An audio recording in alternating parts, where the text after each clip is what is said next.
তারাবির সালাতের রাকাত বিতর্ক এড়িয়ে চলুন, রাকাত নিয়ে বিতর্ক করবেন না।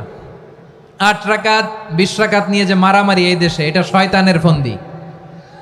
চিল্লায় বলেন এটা কার ফন্দি? আমরা 20 রাকাত পড়ি, আপনারা হয়তো 8 রাকাত পড়েন, কোনো অসুবিধা নাই। আমরা যারা 20 রাকাত আমরা পড়তেছি, আমরা 20 রাকাতের কথাই বলি, 20 রাকাত আমরা পড়বো আজীবন।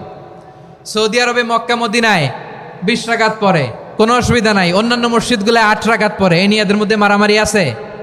হ্যাঁ, আর এই জন্য রাকাত বিতর্ক এড়িয়ে চলবেন। প্রিয় ভাইয়েরা, আপনার আমল আল্লাহর কাছে কবুল হবে সংখ্যার বিচারে না উত্তমতার বিচারে? বলেন তো, সংখ্যার বিচারে না উত্তমতার বিচারে? উত্তমতার বিচারে। কত চমৎকার ভাবে আপনি আল্লাহর সামনে দাঁড়াতে পারছেন এটা বিবেচ্য। রুকু সেজদাগুলো সুন্দরভাবে করবেন, রুকু থেকে সোজা হয়ে দাঁড়ানো ওয়াজিব, 2 সেজদার মাঝখানে সোজা হয়ে বসা ওয়াজিব। এই তাদিলুল আরকান বাদ দিলে হানাফি মাযহাব মতে সৌ সেজদা দিতে হবে, অন্য মাযহাব মতে নামাজই হবে না, আপনি নামাজই হবে না। এই জন্য ধীরস্থির ভাবে তারাবির সালাত যেন আমরা আদায় করি। পারা যাবে তো ইনশাআল্লাহ? 3 নাম্বার, তাহাজ্জুদের সালাত আদায় করুন। বছরের অন্য সময় উঠতে পারি না, অনেকে বলে হুজুর উঠতে পারি না, কিন্তু রমাদানে সাহারি খাওয়ার জন্য তো ওঠাই লাগে। কি বলেন, সাহারি খান আপনারা? হ্যাঁ, খান না? খান কে কে দেখি তো? মাশাআল্লাহ মাশাআল্লাহ, এই সুন্নত পালনের জন্য 1 নাম্বার। মাশাআল্লাহ, ঠিক আছে, পালন করবেন। আল্লাহর হাবিব বলেন তাসাহহারু ফা ইন্না ফিস সাহুরি বারাকা, তোমরা সাহারি খেও, কেননা সাহারির ভেতরে বরকত ঢুকায় দিয়েছে কে? একটা খেজুর, 1 গ্লাস পানি খেলো সারা দিন আপনাকে তরতাজা রাখে কে? তো সাহারির জন্য যেহেতু উঠতেই হয়, সাহারি খাওয়ার আগে বা পরে 2 রাকাত 4 রাকাত তাহাজ্জুদ পড়া যাবে না? রব্বুল আলামিন বলেন ওয়ামিনাল লাইলি ফাতাহাজ্জাদ বিহি নাফিলাতান লাকা আসা আইয়াবআসাকা রাব্বুকা মাকামান মাহমুদা। ও নবী, রাতের কিছু অংশ সময় তাহাজ্জুদের সালাত আপনি আদায় করবেন, কারণ এই তাহাজ্জুদ হলো আপনার জন্য নাফিলাতাল লাক, অতিরিক্ত ফরজ। আপনাকে মাকামে মাহমুদে অধিষ্ঠিত করবে কে? এজন্য যারা সম্মানিত হতে চান, সম্মানের আসনে যেতে চান, তাদের জন্য তাহাজ্জুদ অবধারিত। আমরা রমজানে সাহারির আগে তাহাজ্জুদ পড়তে চাই কি চাই না? এই নামাজটারে আল্লাহ বড্ড ভালোবাসেন, কেন জানেন? কারণ গভীর ঘুমকে স্যাক্রিফাইস করে আমরা এই নামাজ পড়ি। ঘুমের আরবি জানা আছে কারো? ঘুমরে আরবিতে কি বলে? অনেকগুলো আরবি আছে। একটা আরবি হচ্ছে নুআস, তন্দ্রা, তন্দ্রা, আমানাতান নুআসা কোরআনে এসেছে। আরেকটা আছে ঝিমুনি, ঝিমুনি, এইভাবে ঝিমুনি আসে ঘুমের আগে, এটারে বলে সিনা। এটারে কি বলে? সিনা। স্বাভাবিক ঘুমকে আরবিতে বলে নাউম। স্বাভাবিক ঘুমকে কি বলে? এই সিনা আর নাউমকে আল্লাহ এক আয়াতে এনেছেন, লা তাখুযুহু সিনাতু ওয়ালা নাউম। আল্লাহর তন্দ্রা নাই, ঘুম নাই, ঘুমের আগে যে তন্দ্রা আছে ওইটাও নাই। তাহলে নুআস, সিনা, নাউম পেলাম। আরেকটা ঘুমের আরবি হচ্ছে হুজুদ। চাঁপাইনবাবগঞ্জ আওয়াজ করে বলেন, আরেকটা ঘুমের আরবি কি? হুজুদ। এটা মাঝরাতের ঘুম, শেষ রাতের ঘুম, যেই ঘুমটা বড্ড মজা লাগে। কাঁথা টেনে টেনে, ব্ল্যাঙ্কেট টেনে টেনে আরেকটু ঘুমাইতে মন চায়, আরেকটু, আর 1 মিনিট, আর 2 মিনিট, এরকম একটা মজার ঘুম শেষ রাতে আছে না নাই? এই শেষ রাতের ঘুম, এই হুজুদের ঘুমকে স্যাক্রিফাইস করে যেই সালাত পড়া হয়, ওই সালাতের আরবি নাম হচ্ছে সলাতুল হুজুদ বা সলাতুত তাহাজ্জুদ। চিল্লায় বলেন আল্লাহু আকবার। এজন্য আল্লাহ তাআলা এই তাহাজ্জুদের সালাতকে এত পছন্দ করেন। পড়বেন তো রমাদানে? 4 নম্বরে মুক্ত হস্তে দান করুন, মুক্ত হস্তে দান করুন। ওয়ামা আতাইতুম মিন যাকাতিন তুরিদুনা ওয়াজহাল্লাহি ফাউলাইকা হুমুল মুদঈফুন। তোমরা মনে করো না যাকাত দিলে তোমাদের সম্পদ কমে যায়, এটা ভেবো না, বরং তোমরা আল্লাহর খুশির জন্য যে যাকাত দাও, তারপরে তোমার যে সম্পদ থাকে ওই সম্পদের মধ্যে প্রবৃদ্ধি দান করে কে? আপনি মনে করছেন দিলে কমে? চাঁপাইনবাবগঞ্জের ভাইয়ের আওয়াজ করে বলেন, দান করলে কি সম্পদ কমে নাকি বাড়ে? আওয়াজ করে বলেন, কমে না বাড়ে? বাড়ে। যেটা দান করেন, কামাসালি হাব্বা আম্বাতাত সাবআ সানাবিলা ফি কুল্লি সুম্বুলাতিন মিয়াতি হাব্বা।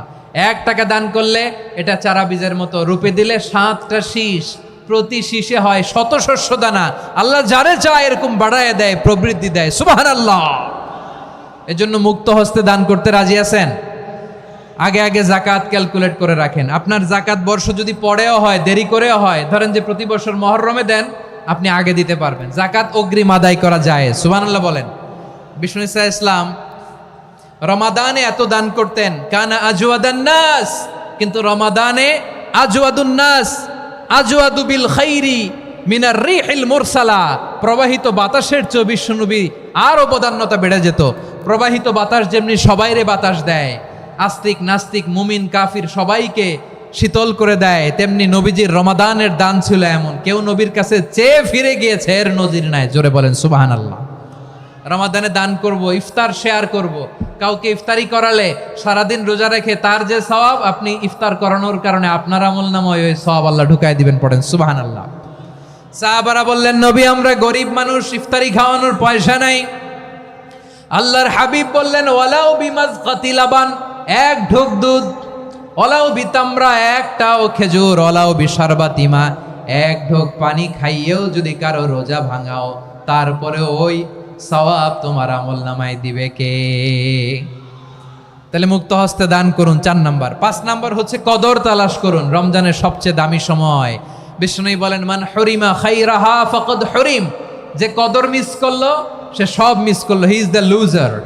আচ্ছা বলেন, এই বরকতের মাসে আমরা কি লুজার হতে চাই না গেইনার হতে চাই? সবাই বলেনি, বলেন এই রমাদানে আমরা লুজার হব না গেইনার হব? ইন্না আনজালনাহু ফি লাইলাতিল কদরি ওয়া মা আদরাকা মা লাইলাতুল কদর, লাইলাতুল কদরি খায়রুম মিন আলফি শাহর। পড়েন আল্লাহু আকবার। লাইলাতুল কদরি খায়রুম মিন আলফি শাহর, 1000 মাসের চেয়েও সেরা। 1000 মাসে হয় 83 বছর 4 মাস। 83 বছর 4 মাস টানা ইবাদত করলে যেই সওয়াব, কদরের রাতে ইবাদত করলে অতটুকু সওয়াব আপনি পাবেন, আল্লাহ সেটা বলে নাই। আল্লাহ বলে তার চাইতে বেশি সওয়াব দিয়ে আপনার আমলনামা ভরে দিবে কে? কদর যেন মিস না হয়। 21, 23, 25, 27, 29 নাকি খালি 27? আপনারা কি খালি 27? হ্যাঁ না, ফালতামিসু ফিল আশরিল আওয়াখিরি ফিল মিনাল ভিতরি, রমজানের শেষ দশকের বেজর রাতগুলোকে কদর হিসেবে তালাশ করো। আল্লাহর হাবিব সাল্লাল্লাহু আলাইহি ওয়াসাল্লাম শেষ 10 দিন টানা ইবাদত করতেন, টানা ইবাদত। ইদা জাআল আশরু আহিয়াল লাইলা আইকাযা আহলা ওয়া জাদ্দা ওয়া শাদ্দাল মিজার, সারা রাত জেগে ইবাদতের নজির নবীজির নাই, শুধু রমজানের শেষ দশক ছাড়া। সুবহানাল্লাহ বলেন। নিজেও ঘুমাতেন না। ফাতেমা রাদিয়াল্লাহু তাআলা আনহু, আলী রাদিয়াল্লাহু তাআলা আনহু কাউকে ঘুমাতে দিতেন না, সবাইকে জাগিয়ে তুলতেন। আমরা সারা রাত জেগে ইবাদত করব। রাজি আছেন তো? কদর যেন আমাদের মিস না হয়। আজকে থেকেই ক্যালেন্ডারে মার্ক করে রাখেন, সব কাজ পেছনে ফেলে, সব ব্যস্ততাকে পেছনে ফেলে ইবাদতের জন্য আমরা প্রস্তুত থাকবো কদরের রাতে। কোনোভাবে কদর যেন আমাদের মিস না হয়, ইনশাআল্লাহ। বলেন তো সবাই। 6 নম্বরে পারলে ইতিকাফ করবেন। আল্লাহর হাবিব সাল্লাল্লাহু আলাইহি ওয়াসাল্লাম প্রতি বছর 10 দিন ইতিকাফ করতেন। যে বছর ইন্তেকাল করবেন সে বছর 20 দিন ইতিকাফ করেছেন।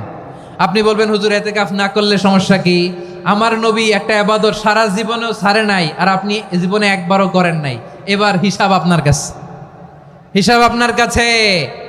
না পারলে অন্তত রাত্রি বেলাগুলো মসজিদে কাটাবেন। পারবেন তো ইনশাআল্লাহ?